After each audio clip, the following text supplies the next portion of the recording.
Genki Call here with your Soulforge offerings for the week of December 19th, 2022. Got some good stuff in here. Got something really nice in here. Depends on where are in the game, but let's go over what we've got. Now, let's go over the legendaries first. Celestasia's. I've never used it, never once.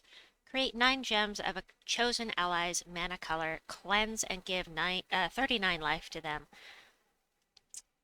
She'd be more useful if she cleansed and gave life to the whole team.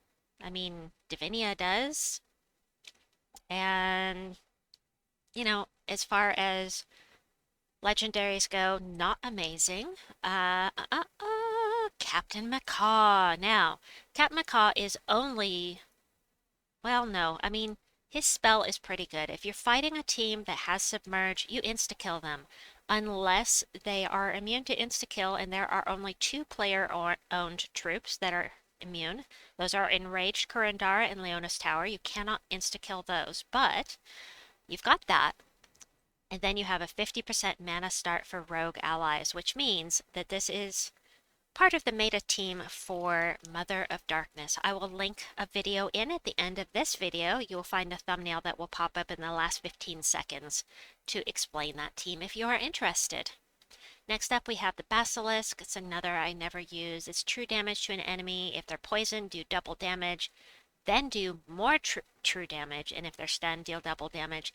If they're stunned and poisoned, this thing can do a ton of damage, but it's to one enemy. And it's just not my playstyle. I like to do things in a certain way. I like to do things very efficiently, so not something I generally use. It does stun a random enemy when matching brown gems, which is nice, but there are better ways to get that stun on board nowadays. Ah, and Tannenbaum. I love Tannenbaum. Does damage to an enemy, entangles them, and pulls them to the front. Now this is significant because it's going to mess up the enemy team, but also triple skull damage versus entangled enemies. Ah, so nice. That triple skull damage is awesome when it's on your team. All right, let's go over the mythics. So war is burn all enemies, deal damage to an enemy boosted by his attack. It's a 1-to-1 ratio, so his attack for me is 66. So, we're just going to do a little over 100 damage. But you pair this guy with Ethereal Sentry, who's going to increase your attack by your armor. He can do a hell of a lot of damage. Again, it's to one enemy. You can insta-kill, but you've got to get him boosted up to the point that he has a high attack in order to get the effectiveness of this. And so it just takes a while to get going, and he is usable. We've used him in the roulette, the team building roulette lives that I've done has been pretty effective with the right buffs, but he does take a while to get going. And most importantly, he's an apocalypse troop, which means he has no kingdom, which means you are not going to help any of your power levels for any kingdom by getting this troop. So generally speaking, I would suggest leaving all of the apocalypse troops for the end of the game when you have all of the other mythics. Gaard's avatar. Ah, Gaard's avatar.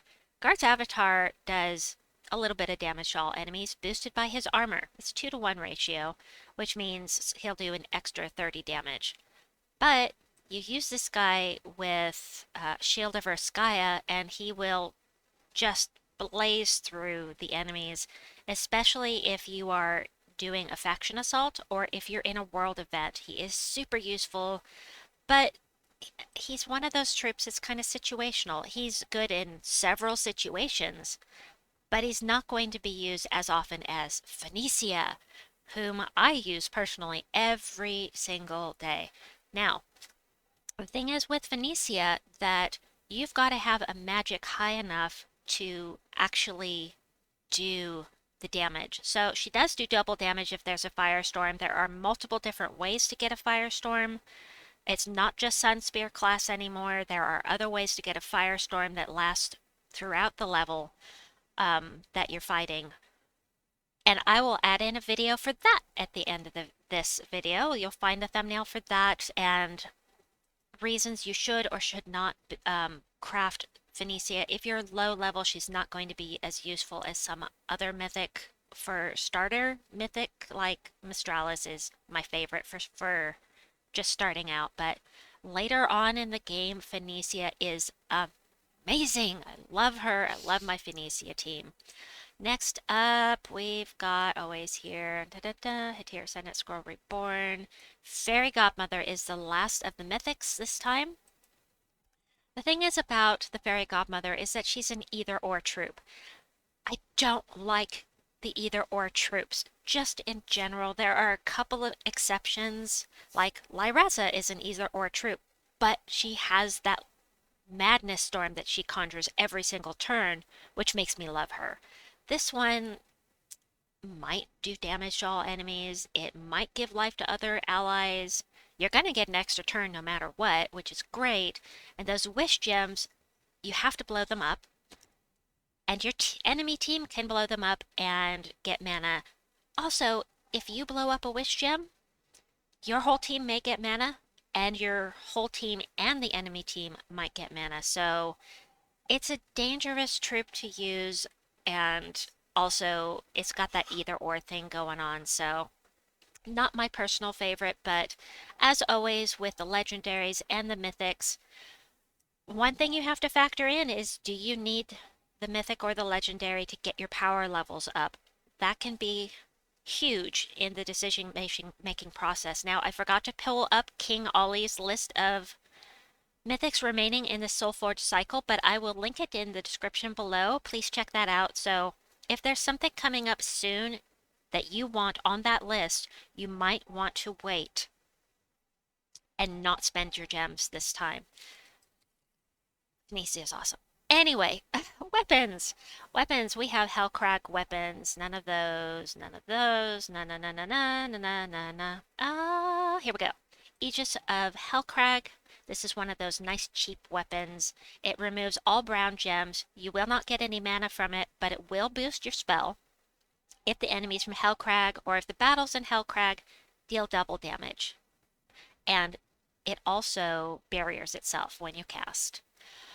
Next up, we have the Moonstone Trinket. This was, I believe, a campaign weapon. Create either, and it's another either or, create 4 gargoyle gems or explode 45 gems. So you don't know what you're going to get, and it can be fun to use, but it can also not work out the way you want. Now, the Watchful Blade is super useful for Hellcrag because it creates red and brown gems for each Hellcrag ally. I actually have a team I put together for the world event using this particular weapon. I like it a lot. Whether or not it's something that you want to craft, that's entirely up to you. If you're not going to use it, but at the same time, you want to make sure that you don't get weapon blocked. And I don't think you have to worry about that anytime soon because Hellcrag is such a new kingdom. You're probably good to wait until next time on the weapons, but that's up to you. Stoneseeker does damage to an enemy boosted by all brown allies and construct allies. So if they're brown and construct, that's 5 additional damage for each one, including itself. So, and that is it. All right, that is it for the Soulforge offerings for this week. Fun stuff. Anyway, I hope that you have a fantastic Christmas. Please like and subscribe, and we'll see you soon. Bye-bye.